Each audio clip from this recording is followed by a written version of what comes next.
Meaning of interconnect. Interconnect. Interconnect.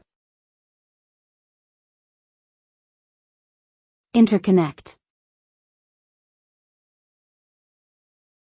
Interconnect. The term interconnect generally refers to the process or act of connecting two or more things or systems together in order to allow them to work together or communicate with each other.